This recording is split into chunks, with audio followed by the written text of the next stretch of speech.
आदि पुरुष तो आप सभी ने देख ही ली होगी, मैंने भी देख ली है। अब आपको ये अच्छी लगी या बुरी ये तो नहीं पता, लेकिन बहुत से लोगों को ये कुछ ज्यादा ही बुरी लग गई है, क्योंकि भैया इंटरनेट पर और यूट्यूब पर जहां देखो इस फिल्म की कुछ ज्यादा ही बुराई चल रही है। लोगों का कहना है कि इस फिल्म के डायलॉग्स इतने ज्यादा गंदे हैं कि लोग इस फिल्म के गंदे वीएफएक्स को भूल ही गए हैं, कि उनके सामने इस फिल्म के गंदे वीएफएक्स भी अच्छे लग रहे हैं। लेकिन आखिर ऐसा हुआ क्यों? 600 करोड़ के बजट वाली इस फिल्म में आखिर ऐसी क्या गलतियां थी जिनकी वजह से ये देखने वालों को इतनी बुरी लग रही है? तो आज के इस वीडियो में हम आदि पुरुष की बुराई नहीं करेंगे, बल्कि हम ये जानेंगे कि आखिर ऐसी कौन सी गलतियां हुई हैं इस मूवी में। रामायण के ऐसे कौन से फैक्ट्स थे जिन्हें बदल कर और मॉडिफाई करके इस मूवी में आपके सामने रिप्रेजेंट किया गया है, और ऐसी कौन सी इंपॉर्टेंट डिटेल्स थी रामायण की जो इस फिल्म में स्किप कर दी गई है। तो अगर तुमने आदि पुरुष देख ली है या देखने का प्लान बना रहे हो तो इस वीडियो को पूरा देखना, क्योंकि बहुत मजा भी आएगा और रामायण के बारे में कुछ ऐसी बातें पता चलेंगी जो सिर्फ आदि पुरुष देखने वालों को नहीं पता होंगी। तो यार बिना किसी देरी के शुरू करते हैं आज का एक और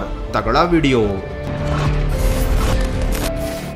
देखो, जब ये मूवी रिलीज नहीं हुई थी, केवल इसका ट्रेलर आया था, तब ऐसी बहुत सारी चीजें थी जो मुझे पसंद नहीं आई थी पर्सनली, जिनको लेकर मैंने एक वीडियो बनाया था। लेकिन अब चूंकि मूवी रिलीज हो गई है और बहुत सारी नई चीजें लोगों के सामने आई हैं, और ये नई चीजें भी लोगों को पसंद नहीं आई, जिनमें सबसे ज्यादा नापसंद किया जाने वाला है रावण का ये 10 सिर वाला लुक। देखो, हम सभी ने रावण को हमेशा ऐसे रूप में देखा है जहां पर उसके 10 सिर हॉरिजॉन्टली एक के बाद एक लगे हुए होते थे, और शायद यही हमारा परसेप्शन बन गया है कि रावण ऐसा ही दिखता होगा। लेकिन जब मूवी में लोगों के सामने रावण का ये नया लुक आया, जिसमें उसने छपरी हेयर स्टाइल के साथ साथ 5 सिर ऊपर और 5 सिर नीचे रखे हुए थे, तो ये लोगों को बिल्कुल भी हजम नहीं हुआ। स्टार्टिंग में मुझे भी ये देखने में थोड़ा सा अजीब लगा था, लेकिन क्या आपको पता है कि रावण के इस लुक के पीछे भी एक रेफरेंस है? श्रीलंका में है रावण अनुग्रह मूर्ति, जहां पर रावण के 10 सिर को कुछ इस तरह से दिखाया गया है, और मुझे ऐसा लगता है कि मूवी में रावण के 10 सिर वाले लुक का रेफरेंस इसी मूर्ति से लिया गया होगा। हालांकि मूर्ति में दिखाया गया लुक और मूवी में दिखाया गया लुक काफी अलग अलग हैं, और आदि पुरुष में रावण का ये जो प्रेजेंटेशन है 10 सिर वाला, ये काफी ज्यादा इमेच्योर है, ये इतना मैच्योर नहीं लगा, और शायद इसीलिए अभी इस लुक का सबसे ज्यादा मजाक बन रहा है। हालांकि इस फिल्म में केवल लुक्स के साथ ही छेड़छाड़ नहीं हुई है, कुछ फैक्ट्स भी ऐसे थे जिन्हें पूरी तरीके से बदल दिया गया था, जो पर्सनली मुझे तो अच्छा नहीं लगा।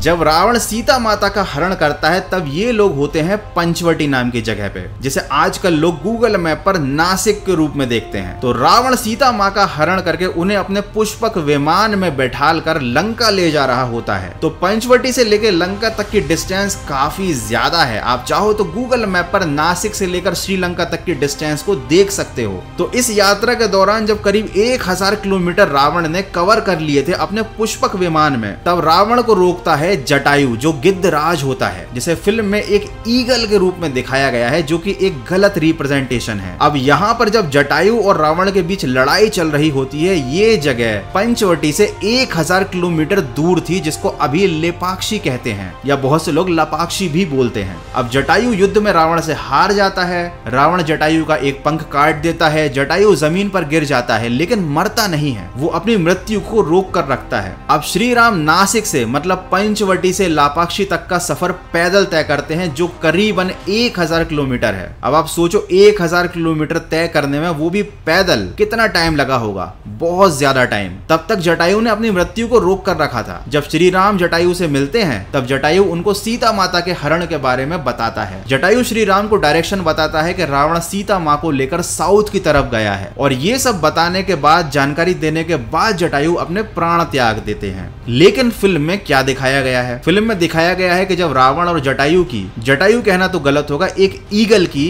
रावण और ईगल की लड़ाई चल रही होती है, तब श्री राम और लक्ष्मण नीचे जंगल में खड़े होकर ये लड़ाई देख रहे होते हैं। मतलब ये जो 1000 किलोमीटर की जो यात्रा थी, ये जो डिस्टेंस थी, वो फिल्म में स्किप कर दी गई। यहाँ पर जटायु के कैरेक्टर की जो महानता थी कि उन्होंने जो मृत्यु को रोक कर रखा था इतने दिनों तक, वो फिल्म में पूरी तरीके से गायब कर दी गई, और जटायु को एज ए लूजर दिखाया कि भाई ये फिल्म में आए, इन्होंने बीच में लड़ाई लड़ने की कोशिश की और ये हार गए और ये मर गए। ये चीज आई थिंक लोगों को बिल्कुल पसंद नहीं आई होगी, मुझे तो बिल्कुल नहीं आई। हाँ, मूवी में कुछ अच्छी चीजें भी थी, जैसे लक्ष्मण का जो कैरेक्टर था वो सीता जी से कभी भी नजरें नहीं मिलाता था ये, लेकिन यहाँ मूवी में लक्ष्मण के कैरेक्टर को पूरी तरीके से बदल दिया गया। भगवान राम जितने शांत स्वभाव के थे, हमेशा मुस्कुराते रहते थे, वहाँ इस मूवी में जो भगवान राम बनाए गए हैं वो हमेशा ही गुस्से में रहते थे। ठीक उसी तरह लक्ष्मण का जो कैरेक्टर था जिसके अंदर काफी गुस्सा भरा हुआ था, वो जरा जरा सी बात पर एंग्री हो जाता था। वहीं यहाँ पर मूवी में जो लक्ष्मण दिखाया गया है वो काफी शांत सुशील टाइप का दिखाया गया है। मतलब ऐसा किया गया है कि लक्ष्मण की कैरेक्टरिस्टिक को राम में डाल दिया गया है और राम के जो चरित्र की कैरेक्टरिस्टिक थी वो लक्ष्मण में डाल दी है। मतलब ये लोग क्या करना चाह रहे थे,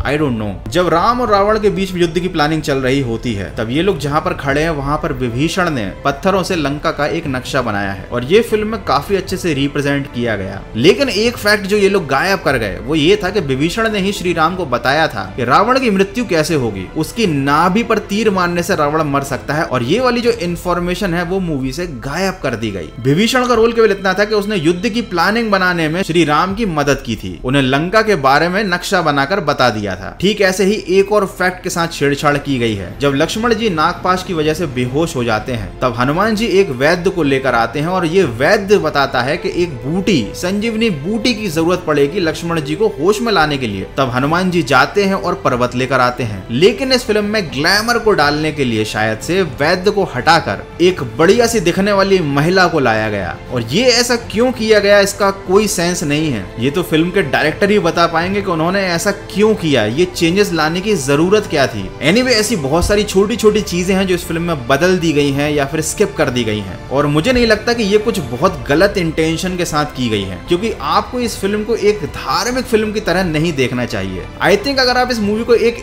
एपिक ड्रामा की तरह देखते हो तो आप इस फिल्म को काफी इंजॉय करोगे, लेकिन अगर आप इसे अपने धर्म के साथ जोड़कर देखते हो तो फिर डेफिनेटली बहुत सारी चीजें ऐसी हैं जो फिल्म में आपको बुरी लगेंगी। और आदि पुरुष के साथ ऐसा ही हो रहा है, क्योंकि इस फिल्म की जो मार्केटिंग की गई थी वो ऐसे रामायण की तरह की गई थी, तो भैया लोगों का नाराज होना तो बनता है। हालांकि इस फिल्म के कुछ डायलॉग भी कुछ ज्यादा ही एडवांस थे, लेकिन मैं उनके बारे में बात नहीं करूंगा क्योंकि आपने इन सब के बारे में पहले ही बहुत सारे वीडियोस में सुन लिया होगा। देखो फिल्म इतनी ज्यादा बुरी भी नहीं है जितनी ज्यादा उसकी बुराई इंटरनेट पर अभी की जा रही है। अगर आप इसको एज ए एपिक ड्रामा देखना चाहते हो तो देख सकते हो, क्योंकि इसका म्यूजिक काफी अच्छा है। हाँ, इसके वीएफएक्स थोड़े कमजोर हैं क्योंकि फिल्म मेकर्स ने इस फिल्म के वीएफएक्स काइन मास्टर पर बनाए हैं। एनीवे मजाक कर रहा था मैं, and this video is not sponsored by KineMaster. हालांकि इस फिल्म से मुझे जितनी उम्मीदें थी ये फिल्म उतनी उम्मीदें तो पूरी नहीं कर पाई, लेकिन ठीक है, आप इसको एंटरटेनमेंट के लिए देख सकते हो। और अगर आपको वाकई में अपने इतिहास के बारे में जानना है तो मेरा ऐसा मानना है कि भाई आप फिल्मों पर डिपेंड ना रहें तो ही बेहतर है। अगर आपको सच में ही अपने इतिहास के बारे में जानना है, भारत के इतिहास के बारे में जानना है, तो आप किताबें पढ़ें, ग्रंथ पढ़ें, क्योंकि बॉलीवुड की फिल्में आपको एंटरटेनमेंट देने के लिए बनाई जाती हैं, नॉलेज देने के लिए नहीं। और इस बात को आप और हम जितनी जल्दी समझ जाएंगे हम लोगों के लिए उतना ही अच्छा होगा। एनीवे अगर आपने आदि पुरुष देख ली है तो मुझे कमेंट करके बताना कि आपको ये फिल्म पर्सनली कैसी लगी। और अगर आपने अभी तक इस फिल्म को नहीं देखा है और जाने के बारे में सोच रहे हैं तो मैं तो यही कहूंगा कि एक बार जाइए, खुद से मूवी को देखिए और खुद से अपना एक ओपिनियन दीजिए। और जाते जाते एक बात और कहना चाहता हूं कि यार जो रामानंद सागर की रामायण आई थी और उसमें जो भगवान राम बनाए गए थे,